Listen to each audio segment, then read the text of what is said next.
to you out there. Many thanks for joining us on another edition of the program National Talk on ECWA Television International. My name is Joyce Jakarta. We are live on Facebook and YouTube at ECWA Television International. You can do well to join the conversation.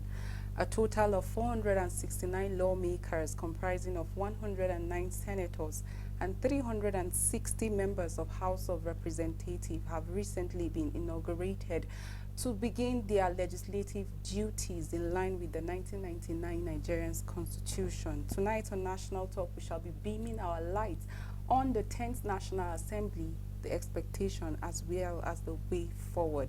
In the studio, I have Barrister Irene Yaku, Esquire, and Dr. Bako Ushiba of the Department of Economics, Plateau State University, Bokos. Good evening and welcome to National Talk.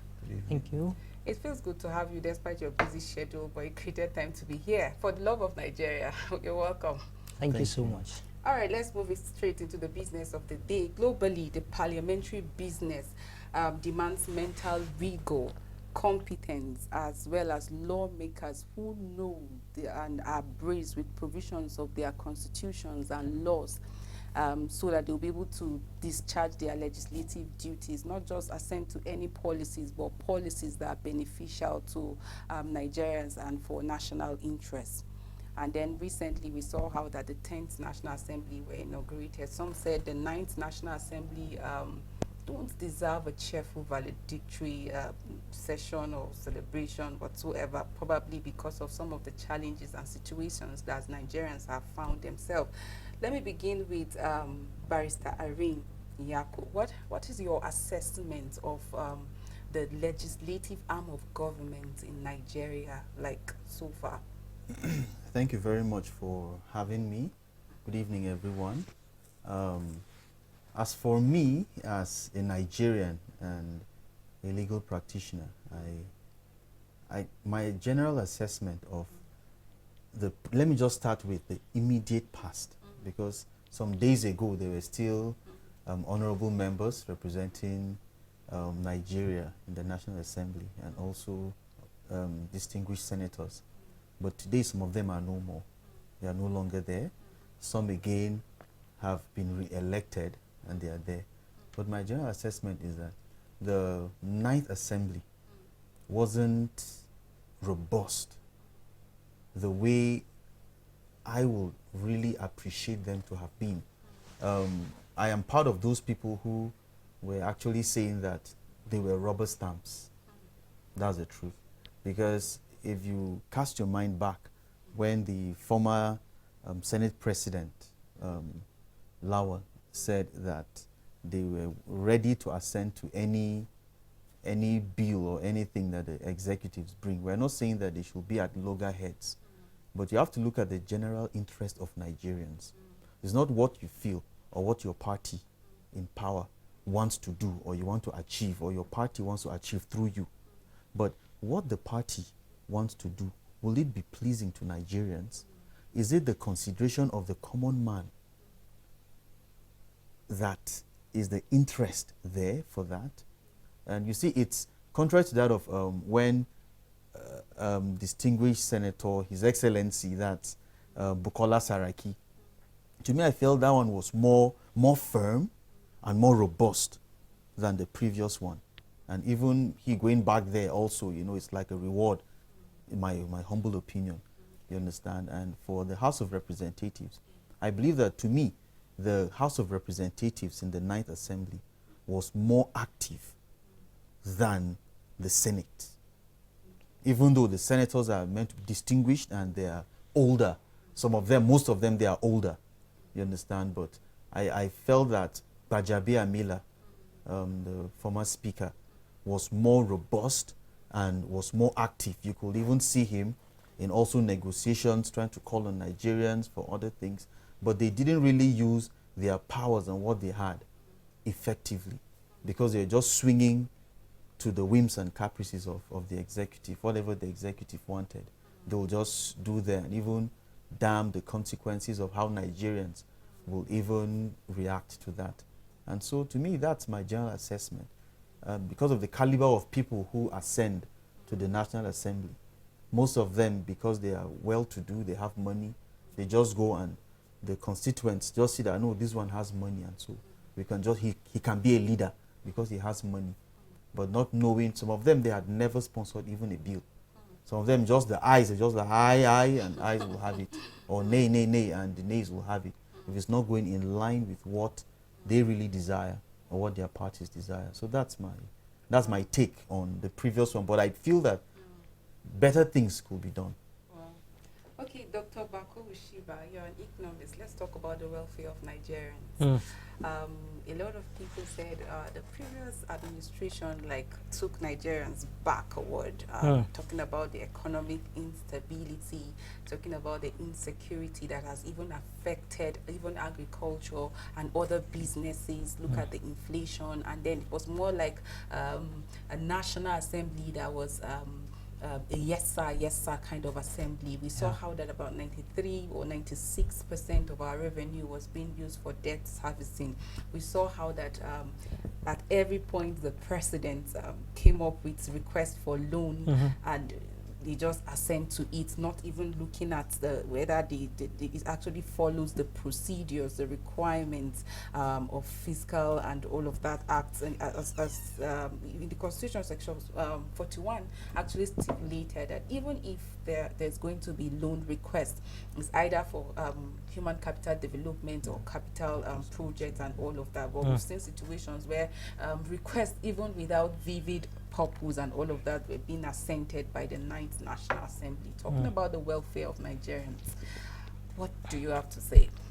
Well, once again, thank you for having me on your wonderful program. It's my privilege to be a part of this program. I think that when you look at the Nigerian economy generally, with regards to the last administration or the assembly itself, the welfare of Nigerians actually fared worse than it were. You see, as of 2015, when the last administration came into office, the exchange rate of the naira to the dollar was around 180, 192. But then with the coming in of the last administration, we've seen how the value of the naira depreciated to the point where the official exchange rate became about 400 and something naira, or 462 thereabout, and then now the open market rate got to a point where it was almost 1,000 naira. So you find that with this depreciation in the value of the currency, given that the Nigerian economy is largely import dependent, so it became more expensive for Nigerians to buy the goods they used to buy. For example, if this cup of or this milk was imported for $1, so you could buy it at 192 naira. But with the depreciation now, you import the same milk, now you're paying 490 something naira. So you find that for you as a Nigerian, the quality of your life in terms of what you consume and then what you take in has drastically reduced because of the devaluation in the value of the naira. When you pick inflation as an indicator, prior to 2016 February, the inflation rate in the country, once in a while it gets to be double digits. But mostly it hangs around 12%, 15%. Then it comes back to 9.2 and thereabout. But you see, from February 2016, inflation in this country had been double digits, meaning it has been above 10% or from 10% and above. And so you find that with this double digit rate of inflation, the cost of living for Nigerians is higher, their quality of life has diminished. And therefore, again, you find that within the economy itself, government's policies that is supposed to boost production, increase supply of goods and services, generate employment for people, was not doing that. Because on the other hand, when you look at the unemployment rate, it also kept increasing. Youth unemployment rate is above 40%. And so you have high unemployment, you have high cost of living through importation. Then within the economy, you have goods and services that are supposed to be produced and supplied and not done because of either insecurity or poor infrastructure or inadequate power supply or high cost of even doing business.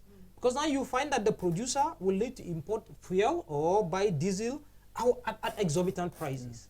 And so when he imports these things, these are high cost items that goes direct into the production of goods and services. So the producer now incurs high cost in the cost of production. And then now again, the same government inherit a pump price of petrol at about 162 naira. Now eventually got to 196 and then at 300 plus before the government left office. So you find that the same company that cannot distribute her goods through rail is now forced to continue distribution by road.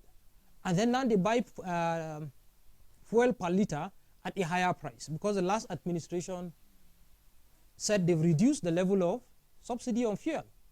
So high cost in terms of input, high cost in terms of distribution, high level of inflation rate, low level of production because of insecurity, devaluation in the value of the currency, and it's a natural thing for the poverty rate to increase in the country.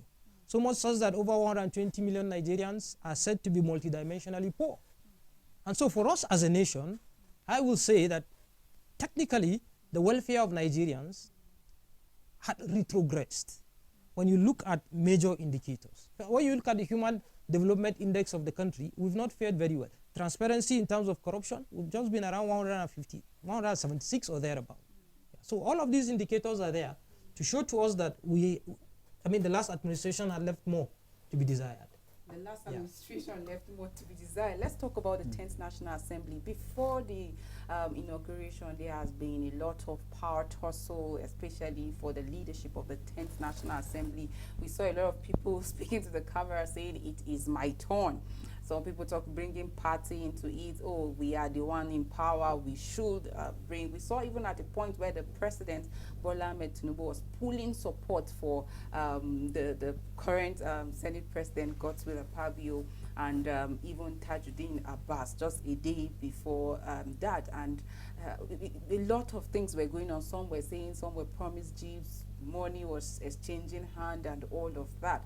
But at the end of the day, election was done, and then it saw the emergence of Godswill Akpabio, senator representing senator representing Akwa Ibom Northwest, emerging as Senate President, and he is two-time governor of Akwa Ibom State. He was one-time Senate Minority Leader between 2015 to 2018, and Minister of Niger Delta from 2019 and not until 2022 when he resigned.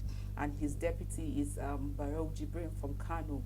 He was declared the Deputy Senate President, and he actually defeated Abdul Aziz Yari, senator representing Zamfara Central. I watched an interview where he said some senators more like snitched because from 3, based on his conversation, as at 3 a.m. he was so sure that he was going to emerge. Unfortunately, after the election, he saw that Godswill Akpabio, who scored about 63, and then him 46, Godswill Akpabio, of course, will win that election. Tajuddin Abbas, Honorable, emerged the Speaker of the 10th House of Assembly, and he's the lawmaker representing Zamfara Federal Constituency, Zaria, sorry. He scored 353 votes out of 359. Like, look at the gap, and to defeat his fellow contender, I'm talking about Ahmed Wase and Sani Jaji, who pulled 3 votes to themselves. Of course, this is one of the assembly that has, I think, the highest number of different political parties in the National Assembly. And for some people, it gave hope that if we're going to be having representation at different levels, it really shows that there's going to be a lot of debate and all of that. First time we're having the opposition parties more than the the ruling party and all of that. Does this give hope, Barrister Irene? Well, it doesn't give hope. Why? Because as you alluded earlier, some were promised jeeps, some were promised money and other things. So to my mind, it doesn't give hope. Where is the place of someone who doesn't even have anything? Because all of these people who won elections, most of them spent lots of money. Most of them is not just Providence that put them there. They spent money before the primaries, during the primaries, and also after the primaries. That the yardstick in Nigeria for leadership is money, whether he has money or not. I tell you, I ran for elections in 2019, and I was told that, well, the guy is good, he knows how to speak English, he knows how to send text messages, he knows how to debate issues, but he doesn't have money. And so they would prefer to go for someone who has money, and that's why I said it's bleak. The future is bleak in Nigeria, politically. That's the truth. Whether we shy away from it or not, that's the truth. It's very bleak. You know, when you go back to 2015, how the leadership of the National Assembly emerged, what the president or the presidency wanted, what most of them wanted, wasn't what they got in the National Assembly. And so where does the independence of the legislative arm of government come to be? There's no independence. Since a president will tell you that, oh, I would prefer or I like so and so person, please go and deliver me this person, I would work better with this person. It's their affairs there. They should go and do their affairs there. You understand? And so that was how Saraki, Bukola Saraki, emerged. He knew that he wasn't the favored choice of the executive. So he had to now go to scout for votes from those in the opposition. And he got, and he became. And that's how Yakubu Dogara also emerged. And so the mistake, they didn't want to repeat that same mistake in 2019. And that was why the president stood firm then to ensure that Bajabi Amila emerged and also Lawal emerged. And then now, this time around too, our dear president, you also already said that, well, he said that it was his turn. And so since he came, I believe that he also knew it was the turn of the person he wanted to be Senate president and also to be member house, to be Speaker, House of Representatives. And the future is bleak. As I had said earlier when you asked the first question, then when the show commenced, I said that when everything, the caliber of leaders that we send to the National Assembly is a reflection of what Nigeria will be in the next 10 years or 15 years. Because these are, to me, I feel that majority of them, to be fair to many of them, who are there with the whole of their hearts to see that they serve Nigeria, only but a few, majority of them want to see how they have things for themselves and their family members. And so the reason behind going to the National Assembly is not to go and legislate. You can imagine that in the twilight of an administration, billions are being approved that you want to borrow. We just approve, the eyes have it, and that's all. You know, to me, I feel it's a severance package for everyone. I may be wrong, but to me, if anything happens like that, you could also say, fine, just don't worry, it's just a week. The new administration can come, and then the new National Assembly will come, and they can deliberate on all of this. And then, you know, and to me, I feel there's no goodwill in some of these things. And so I feel that the future for the National Assembly, because the Senate president now is an APC person, and also that's his political party that sponsored him. But he should know that he's no longer a senator under APC. Yes, APC sponsored him, but he's not there for APC. He's there for Nigeria. He's there for the common young man who is in Zandi village in Jos East, that it takes you from Jos. It takes you about 5 hours to reach Zandi. He's there representing someone who is in a typical village in Kano State that does not even know his left from his right. Abbas, yes, he has been there since 2011. You understand? And I learned that while there in the last assembly, that's in the 8th assembly, I think the 8th assembly, he was like the highest person who sponsored more bills. About 74 bills he sponsored. And also about 21 of them were assented to by the president. You understand? So I believe that people like that, but when you now use money, you understand, it makes some of us who are just private legal practitioners, who depend on maybe appearance fees when you go to court, or you just do anything, you know, because you have to have human face in the practice of law. It makes some of us feel that, well, we can't even go to the National Assembly. You can't even desire to, even when God takes you to the National Assembly, you can't even desire to be Speaker or Deputy Speaker or President or Deputy President of the Senate. It shows that it's very bleak. If not for the intervention of God, I think no child of a common man. And they're already paving ways for their children. How many of them in the National Assembly have their parents who were former governors? Even that of El Rufai, his son, 33 years old, is now in the National Assembly, in the House of Representatives. You know, I was listening keenly to the elected Senate president, Yes. and then he talked about the fact that he is here for Nigerians, and then he's also urging the other senators to see this position as an opportunity to serve the people. They are no longer senators of APC, of PDP, of Labour Party, but they are senators of Federal Republic of Nigeria. And he referred to the 10th Senate Assembly, 10th National Assembly as the uncommon National Assembly because of the expectations and things they hope to do.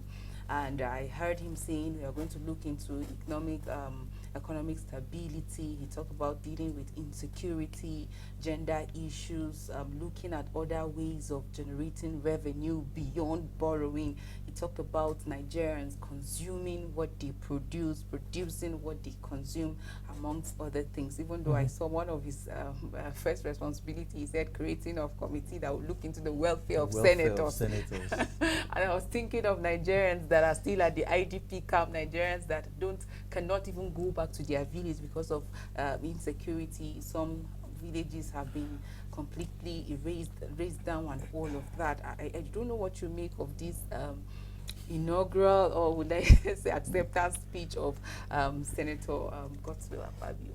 Well, thank you so much. You see, when you look at the Nigerian legislative arm of government, ideally that arm is supposed to be the arm that gives substantial direction. And this is what I mean. It's an arm of government where you have professionals from different fields. So it's supposed to be a ground where you harvest ideas and then you come up with tangible and implementable solutions to problems. Yes.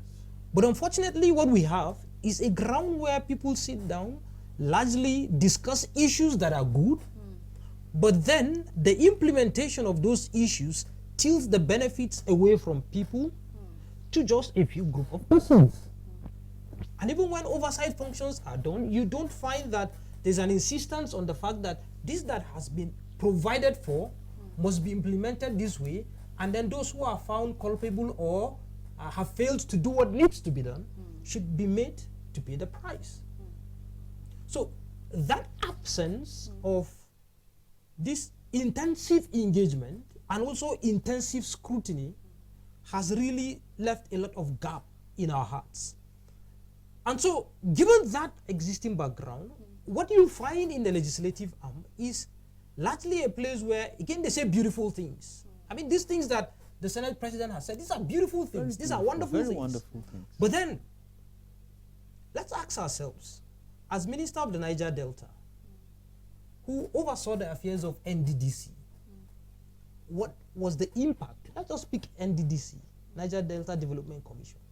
What was the impact of NDDC on the lives of people in the Niger Delta? Yeah, off the mic.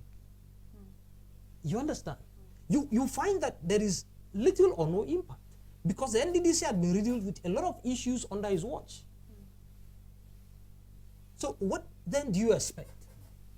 I mean, you can't take, let me say, a lion from Nigeria to the US and then it becomes an elephant. No.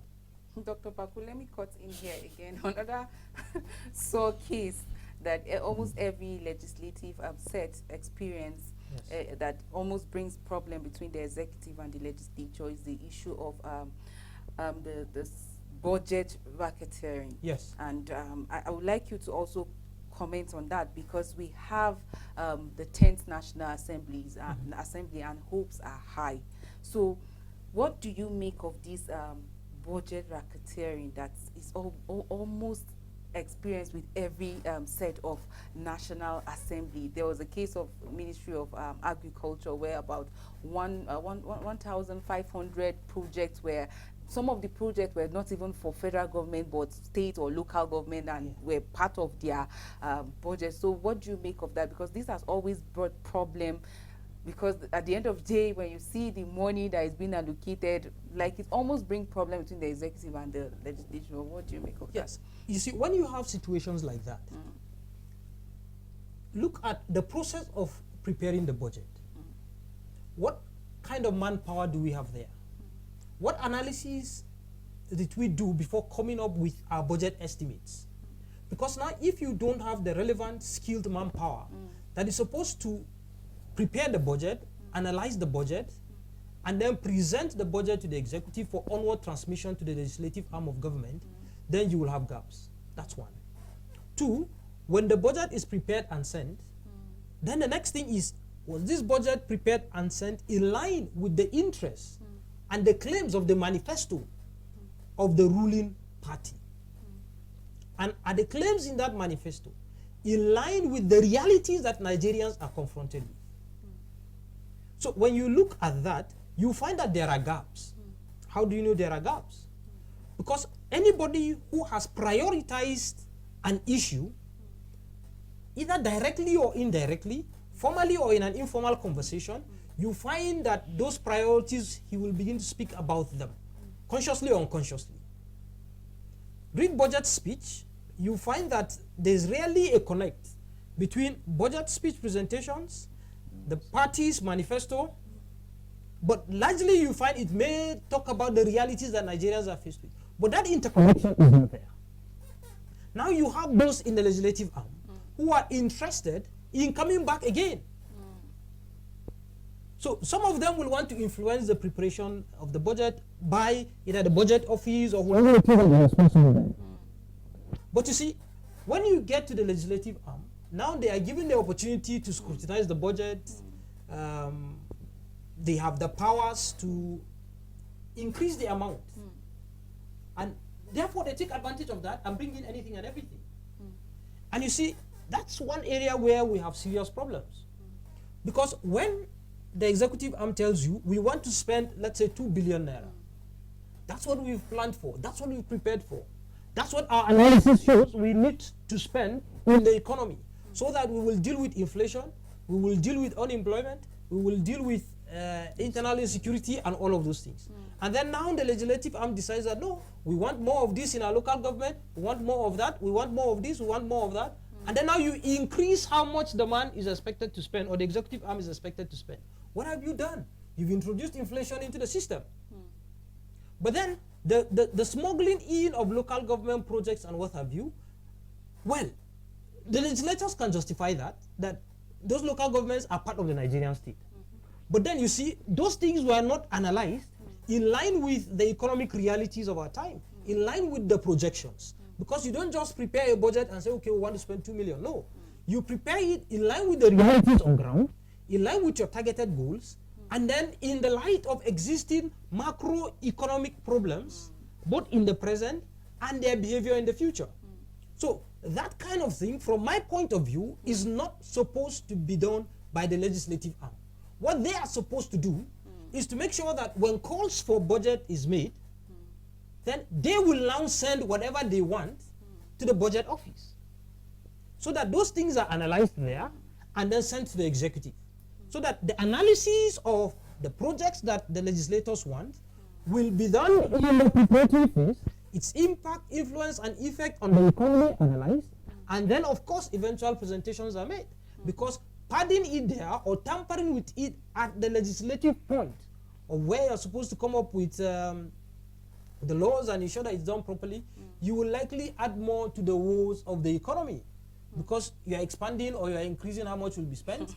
You're bringing in more projects probably that the system can fund, especially given the fact that in the last few years, from my point of view, one other source of revenue that Nigeria has created is borrowing.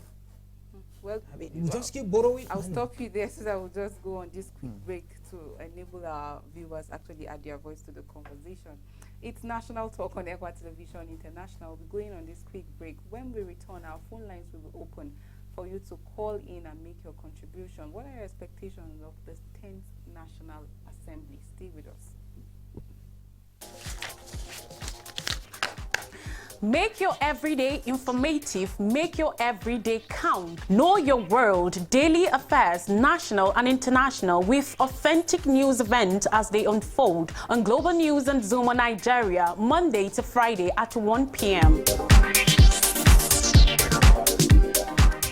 Hello viewers, my name is Amaka Ocheke. We anchor the program, The Living Room, right here on ECWA TV International. You are welcome to watch us every Monday. The Living Room is a very interesting family program where we discuss everything you want to know about family. Talk about our children's mental health. Keep watching. Our program is always here, 5:30 every Monday. We want you to ask questions. We want you to phone in and drop topics that you want us to talk about, even on our media handle on Facebook. We're there. So keep watching, keep listening. The Living Room.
Welcome back. It's still National Talk on ECWA Television International. In case you're just joining us, we have been discussing the 10th National Assembly, and alongside Dr. Bako Shiba and Barrister Arin Iyako, who have been doing justice to the topic. Thank you for staying with us and for the great analysis. Our phone lines are now open for you to call and make your contribution. So quickly, let's talk about the expectations of Nigerians. Some will say, well, let's not be pessimistic. We've seen the president making some decisions that some Nigerians are already applauding him. 16 days into office and all of that. So the National Assembly, I heard how the Senate President Godswill Akpabio talk about the fact that they are supporting the fuel subsidy removal. They are going to look into measures to cushion the effect. The NEC have also been taxed by the president to do same and all of that. Even though some people have said, oh yes, it is expected that the legislative arm of the government is the home of democracy, but we've seen how the selfish interests have played out over the years. Now here is the 10th National Assembly. With the crisis in national security, in the economy, in the education, service delivery, the corruption, and the lack of accountability, Barrister Arin, what are your expectations of the 10th National Assembly? I expect them to be fair, just, and to be competent in all that they do. Reason being that they are there to make laws for the good governance and the well-being of Nigeria.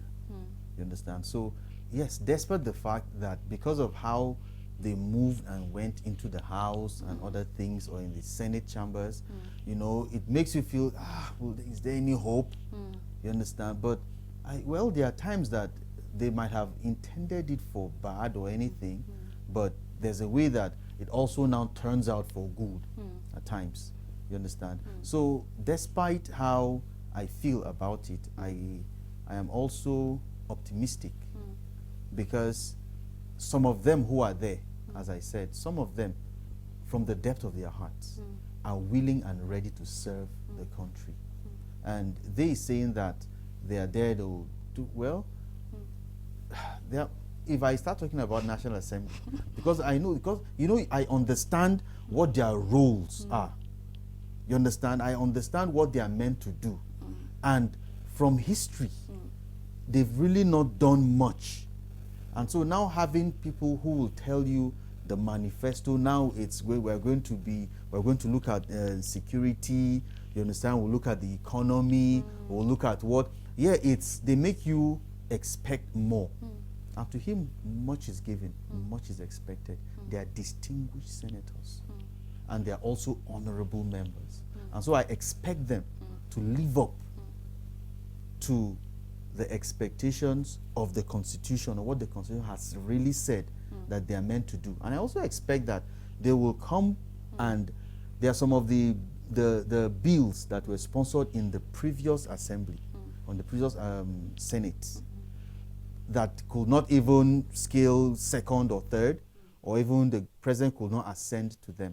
I expect that all of these ones will still come back again. They should still go, but the one I don't want it to come back again, the water, whatever, you understand, the water bill, you understand, they shouldn't go and dust that particular one and still bring it again. I expect that the constitution to be amended again. There are so many provisions that some of us wrote and also presented papers during the Senate and the House of Representatives, you know, Parley, town halls.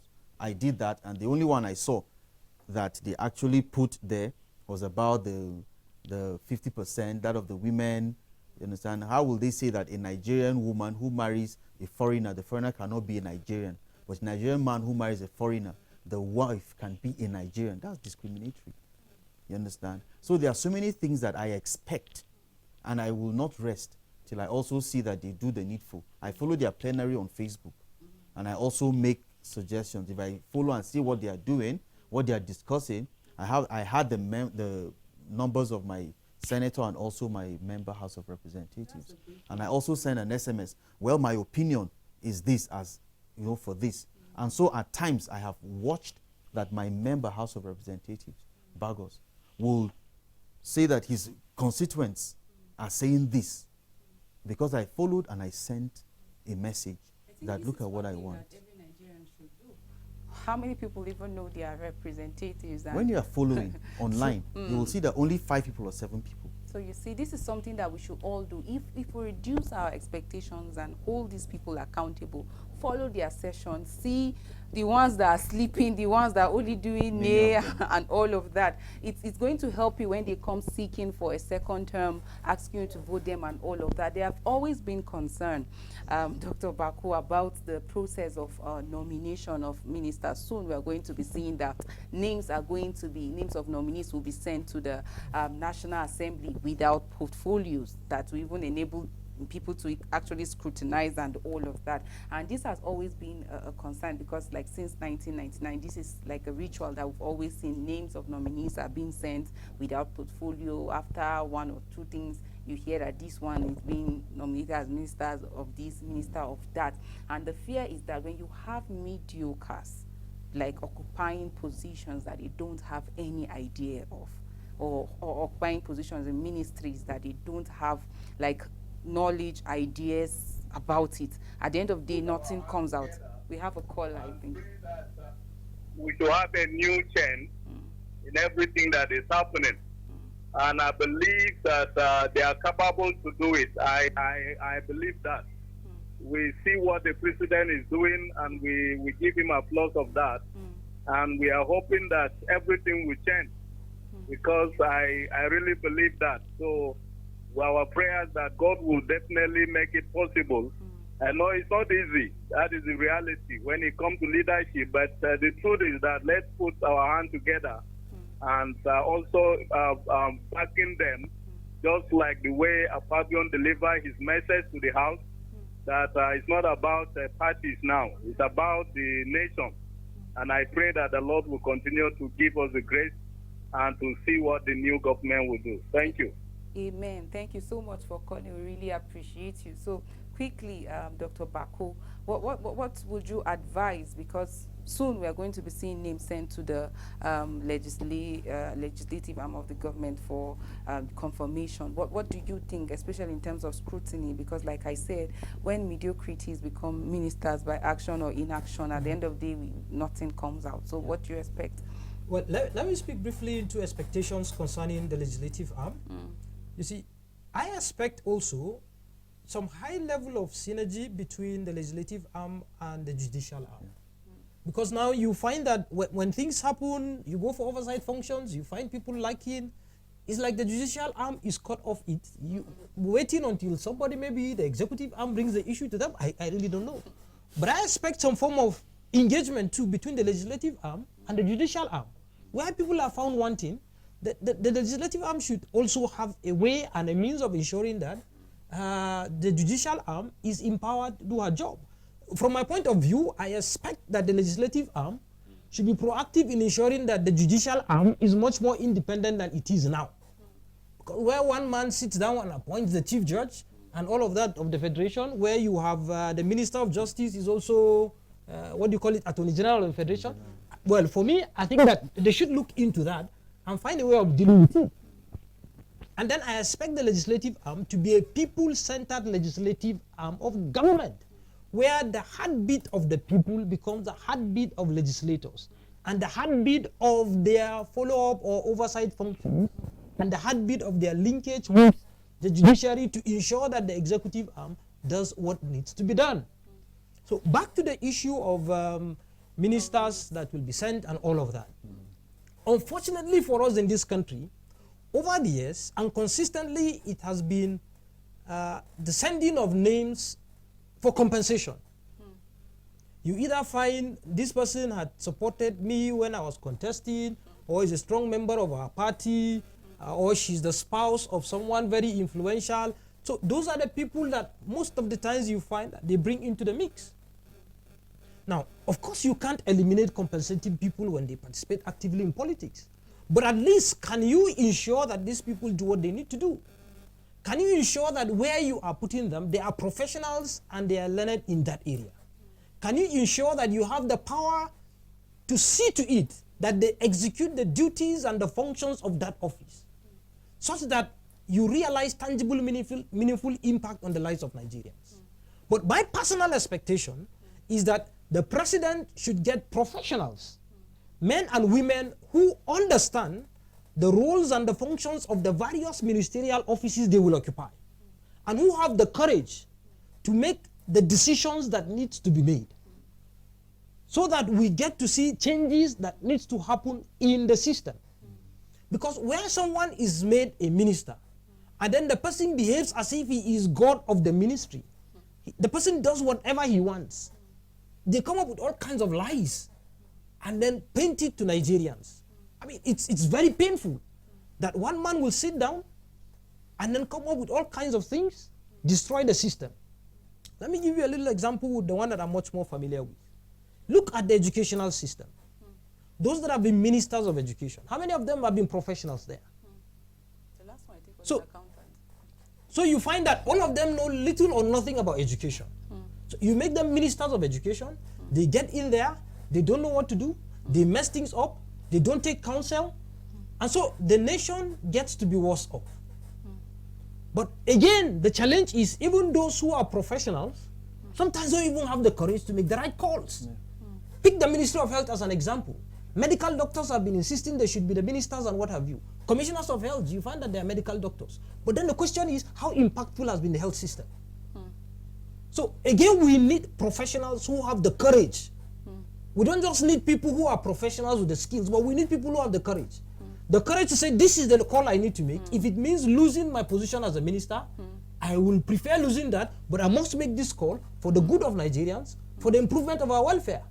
So for as long as we don't have this kind of people that have the skills, the understanding, and the courage, then we'll have challenges. Wow. But on the other hand, I expect the president to also allow the people he will nominate as ministers to have the space and the room to make the calls they need to make, even if it seems politically threatening.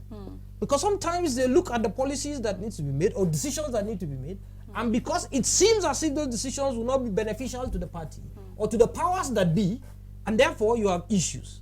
And that's one of the fundamental challenges we've been having with the subsidy program in the country. That even when there is a call, no, let's remove this, for as long as the beneficiaries and the powers that be don't want that to happen, it will not happen. You know, part of the some of the members of the National Assembly are actually freshers. I think out of the 109 senators, only about 30 returned. So it means about 79 are freshers. Same with the House of Representatives, we also have freshers. Some people have accused the past National Assembly of being incompetent and of rigor, lack of rigor. And again, one thing that people have continued to talk about is the fact that they've not lived up to their expectations in Section 80 of the 1999 Constitution, talking about powers and control of public funds. We like Nigerians have, Nigeria as a country have its money in both public and then private firms that have not gone into the federation accounts and all of that. So now with these freshers that we have, because Nigerians there, we are more aware than ever before. If you don't perform in the next 4 years, we would not vote you again, even though some people think that whether you vote me or not, I'll find my way in there. What are your advice to the freshers? The freshers, in just 1 minute, our time is fast spent. For the freshers, they should be zealous to learn. And when they learn, they should be courageous to exhibit that which they have learned. I think that's just it. Wow. He's a teacher and he can tell you. You've learned something and then you don't want to even put it to practice. That fear is there. You're there for the first time. Do it. You're there for the first time. Do the job. So, Dr. Bako, in closing, what's your final advice to the freshers and other legislative or other lawmakers there? Well, I expect them to have the courage to make the right calls. I expect them to be in touch with their constituent members, to find out the issues their constituents are faced with, and to bring those issues to the table, irrespective of who becomes uncomfortable about those issues. I expect them to be people-centered. I don't expect them to keep quiet simply because now they're getting to see millions that maybe some of them have never seen in their lives, and therefore for them, it is uhuru, nothing needs to be done. No, I expect them to have that courage because they are in the National House of Assembly, not because of what they were able to give the people, but because the people felt we need a change. Some of them are there by virtue of circumstance. You know, the dynamics that happened with the presidential issues, the Labour Party and what have you. So I expect even those ones to be able to make the calls that need to be made so that the people will not regret, you know, having them in there. Yes. Leadership is about the people, and it is expected that service from the heart to the people is what Nigerians will expect with the 10th National Assembly. So let's see that the legislative arm of the government is the home of democracy, a true representative or representation of the people rather than personal interest. That's the much we'll take on National Talk tonight. Thank you so much, Dr. Bako and Barrister Irene, for making our time to speak with us. Great analysis. Thank you so much. Thank you so much for And having to our us. viewers out there, many thanks for staying with us on National Talk. Until we come your way next week, you have a great weekend.